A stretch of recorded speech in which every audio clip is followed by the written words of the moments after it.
I'm going to go right to our guest speaker today. Dion is a gentleman that I met. Oh, he happened to just come up at the right time. How about that?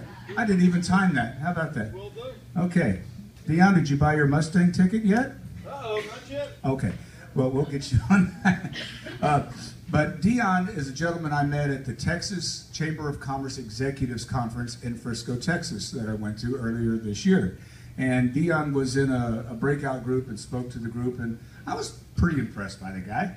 And I talked to him, so I thought I'd ask him to come and speak with us today. And he's going to broach the subject on affecting change with and through your chamber and how you can be more involved. He's got quite a bio. He began his relationships with chambers about 35 years ago as a freelance writer and photographer. He opened new career options after he entered higher education as a writer and photographer in '87. He left the university world and he served 4 universities for 27 years and in the areas of fundraising, alumni, community relations, and communications.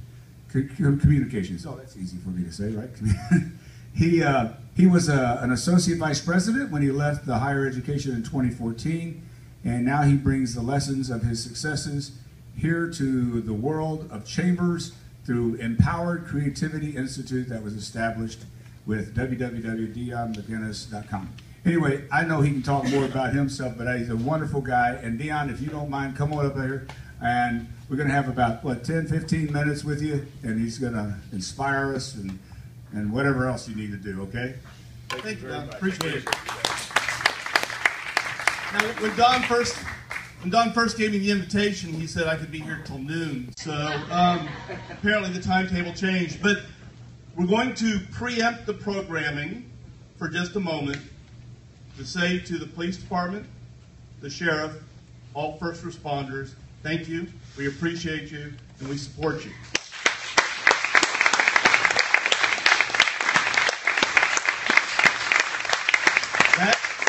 That message is probably more important than anything that I could say today. Chambers of Commerce are all about affecting change. You're trying to affect the bottom line in your business. You're trying to make improvements in the community. If I look at the city of Pearland, for example, it seems like the last 412 mayors have come out of the Chamber of Commerce. If you look at some of the people who are in elected positions, they came out of the Chamber of Commerce. People get involved with chambers to change their community, to affect their business, but also to affect their personal lives and bring fulfillment, because you're able to try and do some things with your creativity and your ideas that you aren't able to do in the job. You get to try new things, use new skills. You get to bring service, which is fulfilling. But let's talk about affecting change. My favorite management leader, my favorite management guide, you may have heard of him, Walt Whitman. Oh, yes, the poet. In one of his poems, he said, "Is reform needed? Is it through you? The greater the reform needed, the greater the personality you need to accomplish it." That's one of the things I love about Chambers of Commerce is everybody in a chamber has got a lot of personality. And you let it show and you have fun with it. And that's what you've got to be able to do is come forward with who you are, the things that you love, and we'll talk about Walt in a second. But first, how do we make things happen? How do we affect change? There are 3 things to do and 1 way to do it. I'd like to share those things with you with some stories to help illustrate. The 3 things to do are you go where the action is. The second thing is you got to play your heart out. And the third thing is do no harm. Let's talk about those and then how we relate that to our chamber membership and our community. Go where the action is. My youngest son was about 12 years old when he played on the Friendswood Youth Football League. His team was terrible. Really, really terrible. Have you ever heard of the mercy rule? You know, if one team has 48 points, she's nodding. If one team has 48 points, the other one can't score on them anymore. It's the mercy rule. Cameron's team had 8 games that season, and the mercy rule, yeah, you know where I'm going. And the mercy rule was applied 8 times. Yes. But in those difficult circumstances came one of the best examples of leadership that I've ever heard. The opposing team was on the 5-yard line, Friendswood's 5-yard line, again, and they were about to score, and if they scored, it would put them into the mercy rule position again. Cameron's team, Cameron's my youngest, Cameron's team had a defensive position at the 5-yard line. I use that term loosely, but there they were. They had a goal line stand, again, using it loosely, but work with me. So they're having a goal line stand at the 5-yard line, and the opposing team runs right up the middle and gains a yard. The Friendswood team is like, okay, we got this, we got this. Then they come up the middle again, 2 more yards, and then the team starts sniping at each other. Third down, they come up the middle one more time. They're trying to elongate the pain, I guess. And they get 1 more yard, and Cameron's team, the defensive squad, starts sniping and accusing, you should have blocked, you should have tackled, you should have, you should have, you should have. And out of this comes this voice. It doesn't matter what the score is, Johnny. Play your heart out. I don't know who said that, but that was one of the most profound acts of leadership that I've ever seen. It doesn't matter what the score is. Play your heart out. Now, I just realized I got the stories reversed. I'm supposed to start with go where the action is, and I went straight to play your heart out. See, I thought I had until noon. I jumped across. Okay, that's play your heart out. You go and play your heart out. Let's talk about go where the action is. Sorry about that. It's the same sun, but actually it's 3 years earlier. And we're in Corpus Christi, Texas, and it was the time where the Pokemon cartoons were all the rage. Some of y'all remember Pokemon for yourself or your kids or your grandkids. And Pokemon has good versus evil. And here we are in at the beach of Corpus, and I've got Cameron, I've got my arms around him, and we're swinging in the waves. And he's kicking back every wave. Kicking back every wave and naming it one of the Pokemon evil characters. He is saving the beach from evil. Thank you very much. He is saving the beach. Well, after a while of being his partner in justice, Daddy's a little tired. So we say, okay, buddy, we got to go to the beach. So we go to the shore. We're there about, 4 or 5 seconds. And Cameron says, what are we doing here, Dad? And I said, well, we're taking a break. He said, how can we change the world or save the world if we're not where the action is? I smiled and said, you have no idea how big that is. So, to put them in the right order, we go where the action is. If we want to make a difference, if we want to affect change, we have to go where the action is. And once we go where the action is, we do what the leader was talking about on the football team, and we play our heart out. The third item is you go where the action is, you play your heart out, but in that emotional state, in difficult conditions or dynamic conditions, things can get away from us, and we might accidentally do some things that we shouldn't. And so the third item is to do no harm. About 15 years ago, I was going through a separation and divorce phase and living in a little apartment that was about the size of that table. But it was near a fishing pond.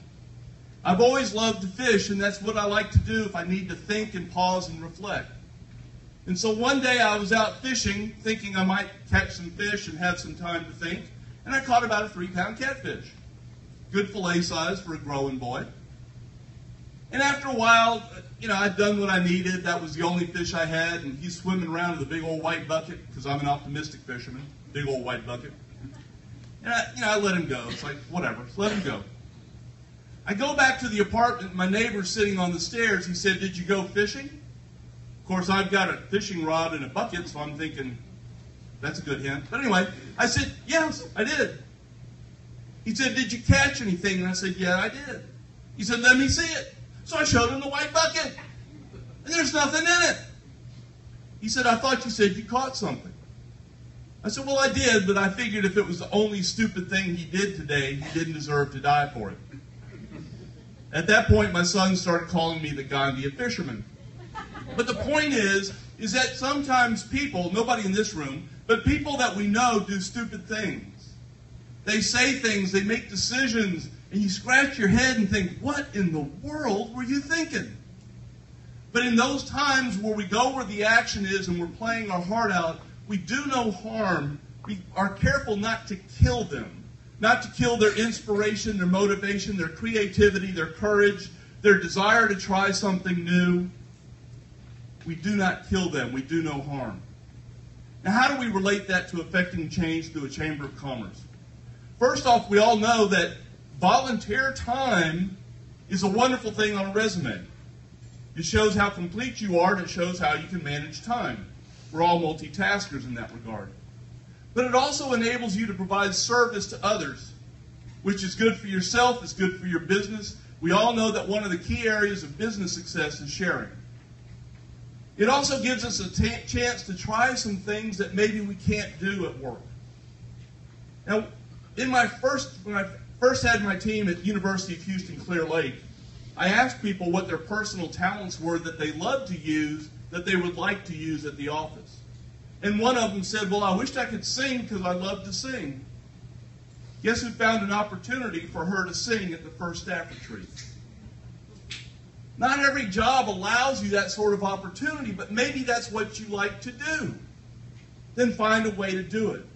Your chamber and the spirit that this chamber has, high five Don for the spirit you've got in this chamber. It's awesome. Ready? Applause. Okay. The spirit here, you've got 260 members and you got this many people at a breakfast? Oh, come on. This is incredible. When Don first told me that, I couldn't believe it. You are a spirited group of people with talents and abilities, volunteering, doing things in the community, working to affect change is one way to help tap into those abilities. And the more we tap into those, the more fulfilled we become, the better connected we come to each other. Carl Rogers was a great psychologist of the early 20th century. The ranking polls, I don't know how they had psychology ranking polls, but the ranking polls say that he was like second to Freud. So, he's pretty good. He's up there. And Carl Rogers wrote in his book, it's called On Becoming a Person, he said that what connects us as human beings is the ability to tell the deeply spoken story, to go inside and share the things that others wouldn't understand. We think they wouldn't understand, but they do. Are you scared about your business? Are you worried about conditions in the community? Are you sad? Have you had a tough time? Are you joyful because of something happened? When you share those things, you actually connect to other people. The chamber is one way to do that because it's one big family. Fulshear has changed so much since I lived in Mission Bend in the 1980s. I'm just amazed at what's going on out here. But what a cool development it has become. There's a lot of changes afoot. There's a lot of changes yet to come. And the way we affect changes is by going where the action is. That might mean serving on a committee. It might mean doing something in the community, volunteering for another organization. It might mean serving on a position. It might mean just maybe you only have 2 hours a month, 2 hours a week, 2 hours a year to give away. Use that with your talent and ability to fulfill yourself as a human being who was called to create. You have those talents, you have those abilities. Go where the action is. Go where things are happening. Go on the sales call. Go on the visit. Go onto the phone. Go where the action is. And once you're there, it really doesn't matter what the conditions are. It took an hour and 45 minutes to drive here this morning. Okay? Doesn't matter. I get to be with you folks. Every day you're going to come into some bumpy things. It doesn't matter. You play your heart out. You sing your heart out. You dance your heart out. You create your heart out. You problem solve for your clients your heart out. You connect to chamber members with your heart out. That's what makes it fulfilling and joyful and able to make progress for you, your business, and your community. Do no harm. You sat on a committee meeting, you're tired, and somebody says something that, again, you just can't believe they said that. Okay? Let it go. Let it go. Don't do harm. Don't kill them for what they said. You've got a young person in your company who's trying to get more involved. Bring them into the chamber. Do you realize what a reward that is, an L-word that is, where they feel like they get to get involved and meet more people like you? It's a wonderful thing where you're actually bringing them up and showing them. Go where the action is. play your heart out, do no harm. Now, there's only one way to do those things. Now, I have to refer back to my management mentor over here so I can finish that poem. It's called To a Pupil. Okay? Good old Walt. Is reform needed? Is it through you? The greater the reform needed, the greater the personality you need to accomplish it. Go, dear friend, if need be, give up all else and commence today to inure yourself to pluck, reality, self-esteem, definiteness, elevatedness. Rest not till you rivet and publish yourself of your own personality. Chambers rock because people get to be who they are and bring their talents forward. Do that as the people that you are. Bring your talents forward. Go where the action is. Play your heart out. Do no harm. Make a difference. Make change for yourself, your business, your family, and your community. And do it through a great organization like the Chamber of Commerce. The world gets better that way. Thank you for the opportunity to share with you those thoughts. Keep making Fulshear great. Wow, Dion, hang on a sec. Dion, come up real quick. I really want to thank you for coming out in an hour and 45 minutes. It didn't matter, but it mattered to us, okay? And I'd like to give you also a coffee cup to remind yourself of us, and we're lucky to have you here this morning. Thank you so much, my friend. Dion McInnis.